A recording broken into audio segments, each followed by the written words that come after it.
तो मानव इतिहास में मानव ने काफी सारी तरक्की कर ली है।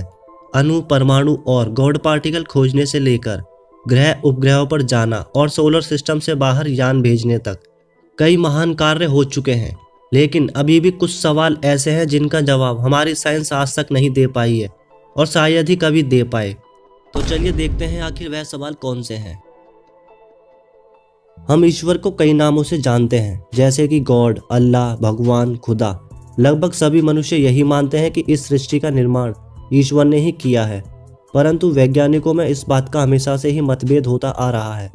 कुछ वैज्ञानिक ईश्वर को मानते हैं तो कुछ नहीं, मगर ज़्यादातर मानते हैं। साइंस के अनुसार लगभग 14 अरब साल पहले एक भयंकर विस्फोट यानी बिग बैंग हुआ, जिससे इस ब्रह्मांड का निर्माण हुआ। परंतु यह बिग बैंग क्यों हुआ और इससे पहले क्या था, इस सवाल का उत्तर वैज्ञानिकों के पास भी आज तक नहीं है। सबसे पहले जीवन की हलचल कैसे हुई, इस विषय पर भी साइंटिस्ट आपस में उलझे हुए हैं। बिग बैंग, क्वांटम फिजिक्स की रहस्यमयी दुनिया, जीवन जीने लायक धरती, सूर्य से इसकी बिल्कुल सही दूरी, इसका वातावरण, इसका चंद्रमा, ऋतुओं का आना जाना, दिन रात, नर नारी का होना, सब कुछ इतना व्यवस्थित है मानो किसी ने सोच समझकर बनाया हो।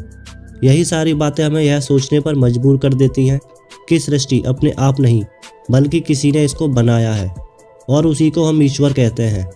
जितने भी हम पृथ्वी पर हैं सब उसके बच्चे हैं, मगर अफसोस की धर्म और जात पात के चक्कर में इंसान आपस में ही अपने भाई बहनों से लड़ता रहता है।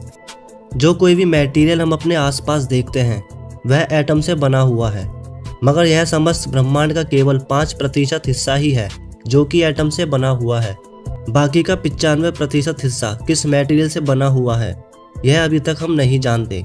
साइंटिस्ट ने जितना भी अध्ययन किया है उससे पता चला है कि यूनिवर्स का ज़्यादातर भाग 2 चीज़ों से मिलकर बना है, डार्क एनर्जी और डार्क मैटर। डार्क मैटर, इसके बारे में कहा जाता है कि यह गैलेक्सीज को आपस में बांधे रखती है। वहीं दूसरी ओर डार्क एनर्जी को ब्रह्मांड के फैलाव के लिए रेस्पॉन्सिबल माना जाता है, क्योंकि डार्क एनर्जी और डार्क मैटर ना तो दिखाई देते हैं और ना ही किसी इलेक्ट्रोमैग्नेटिक रेडिएशन से डिटेक्ट किए जा सकते हैं।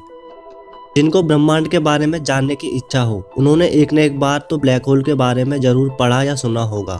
ब्लैक होल की ग्रेविटेशनल फोर्स यानी कि गुरुत्वाकर्षण बल इतना ज़्यादा होता है कि वह अपनी ओर आती हुई लाइट की किरणों को भी सोख लेता है। लाइट को रिफ्लेक्ट न करने के कारण यह अदृश्य बना रहता है। वैज्ञानिक आज भी इसी असमंजस में फंसे हुए हैं कि आखिर ब्लैक होल के परे क्या है, क्या इसके परे कोई दूसरी दुनिया है। आइंस्टीन के अनुसार ब्लैक होल अनंत रूप तक छोटा होता जाता है, जबकि वर्तमान खगोल शास्त्रियों के अनुसार यह दूसरे ब्रह्मांड में जाने का द्वार भी हो सकता है, जिसकी शक्ति का इस्तेमाल करके हम अपना काफी समय बचा सकते हैं दूसरे ब्रह्मांड में जाने के लिए। सभी जीवों में जागरूकता है, हम अपने आसपास के वातावरण को समझ सकते हैं, हम अपने अस्तित्व के बारे में सवाल कर सकते हैं, हम अपना मकसद जानने की उत्सुकता रखते हैं तथा एक दूसरे जीवों से बात कर सकते हैं, जो हमें जीवों में सर्वोत्तम बनाती है। मगर हमें नहीं पता कि यह कहाँ से आती है और कैसे काम करती है। चेतना को आप आत्मा भी कह सकते हैं।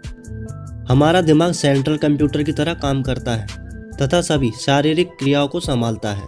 हमारे दिमाग के स्कैनिंग से हमको ज्ञात होता है कि हमारे माइंड के 100 अरब से भी ज़्यादा नर्व सेल्स कितने जटिल तरीके से इलेक्ट्रिकल सिग्नल्स का आदान प्रदान करते हैं।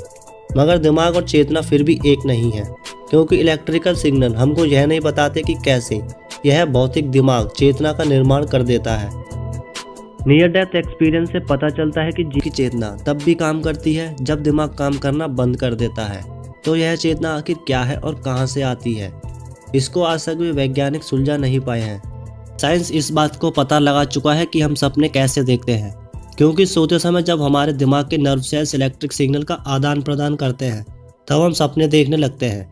मगर हम सपने क्यों देखते हैं इसका स्पेसिफिक आज तक कोई भी कारण नहीं पता लग पाया है। अगला सवाल, क्या भूत होते हैं? यह सवाल तो आप में से हर किसी के मन में जरूर आया होगा। इस बारे में कुछ लोगों का मानना है कि भूत होते हैं, तो कुछ लोग भूत प्रेत कुछ नहीं मानते। यूं तो भूतों को देखे जाने और उनके सबूत के तौर पर भूतों की फोटो और वीडियोस इंटरनेट पर भरे पड़े हैं, मगर साइंस को अभी तक कोई ऐसा ठोस प्रूफ नहीं मिला है जिससे वो ये माने कि भूत होते हैं। इसके लिए साइंस ने इलेक्ट्रोमैग्नेटिक फील्ड डिटेक्टर और थर्मल इमेजिंग कैमरा भी बनाया था, लेकिन उनके हाथ में कुछ भी ऐसा नहीं लगा जिससे यह सिद्ध हो सके कि भूत होते हैं।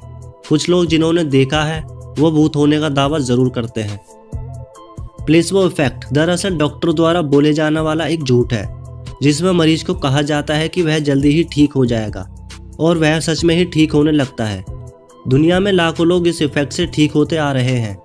डॉक्टर्स इसका इस्तेमाल हर मरीज पर नहीं करते, बल्कि जिनके ठीक होने की उम्मीद ज़्यादा होती है अक्सर उन पर ही यह इस्तेमाल किया जाता है। और रिसर्च में पाया गया है कि जितने मरीजों पर भी प्लेसबो इफेक्ट का इस्तेमाल किया गया था वह उससे ज़्यादा जल्दी ठीक हो गए जितने समय में उन्हें ठीक होना चाहिए था। पुरातन समय से चली आ रही प्रथा के अनुसार लोग यह मानते हैं कि मरने के बाद आत्मा अपने संपूर्ण कर्मों के अनुसार स्वर्ग या नर्क में जाती है, तथा कुछ लोग पुनर्जीवन पर भी यकीन रखते हैं। डॉक्टर ये तो जान लेते हैं कि व्यक्ति अब मरने वाला है, मगर ये आज तक एक अनसुलझा रहस्य बना हुआ है कि मनुष्य आखिर मरने के बाद कहाँ जाता है। वैज्ञानिकों ने यह तो पता लगा लिया है कि ब्लड सेल्स कैसे बनते हैं और क्या करते हैं, लेकिन अभी तक भी हमारी साइंस इस बात का पता नहीं लगा पाई है कि इंसानों में ऐसे अलग अलग ब्लड ग्रुप्स क्यों बनाए गए हैं। इससे आखिर क्या सिद्ध होता है ये तो परमात्मा ही जाने। जिन 10 सवालों जवाब साइंस के पास नहीं है उनमें सबसे महत्वपूर्ण एक यह भी सवाल है कि ब्रह्मांड में अरबों खरबों की संख्या में तारे मौजूद हैं और इन तारों के इनसे भी ज़्यादा ग्रह हैं और ग्रहों के उपग्रहों की तो गिनती ही नहीं। तो अब सवाल यह उठता है कि क्या सिर्फ पृथ्वी ही एकमात्र ऐसा ग्रह है जहां जीवन मौजूद है, या पृथ्वी के अलावा भी कोई और ग्रह ऐसा है जहां जीव जंतु हैं, और अगर है तो वह कैसे दिखते होंगे, हमसे ज़्यादा विकसित होंगे या हमसे कम। इस बारे में हमारा विज्ञान अभी तक कुछ भी नहीं जान पाया है। यदि पानी में आज जीव ना होते तो शायद हम इंसान आज यही मानते कि पानी में तो जीवन संभव ही नहीं है, क्योंकि वहाँ पर्याप्त मात्रा में ऑक्सीजन नहीं है, जबकि हर जीव जंतु को ऑक्सीजन की ज़रूरत होती है। मगर पानी में रहने वाले यह जीव जंतु यह साबित करते हैं कि पानी में भी जीवन संभव है, भले ही जीने के लिए ज़रूरतें अलग अलग हों। तो हो सकता है इसी प्रकार से दूसरे प्लेनेट पर रहने वाले जीवों के लिए भी जीने के लिए वहीं का ही एनवायरनमेंट उचित हो। उन्हें जीने के लिए ऑक्सीजन की नहीं बल्कि अपने प्लेनेट के ही किसी मटेरियल की ज़रूरत हो, मगर इस बारे में स्पष्ट रूप से हम ना तो अभी तक जान पाए हैं और ना ही कोई कल्पना कर पाए हैं। तो दोस्तों आई होप आपको वीडियो ज़रूर पसंद आई होगी। प्लीज़ वीडियो को लाइक कर दीजिएगा और नोटिफिकेशन बेल को प्रेस कर दीजिए, क्योंकि वीडियो सब रेगुलर आएंगी। जल्दी मिलते हैं हमारी नेक्स्ट वीडियो में।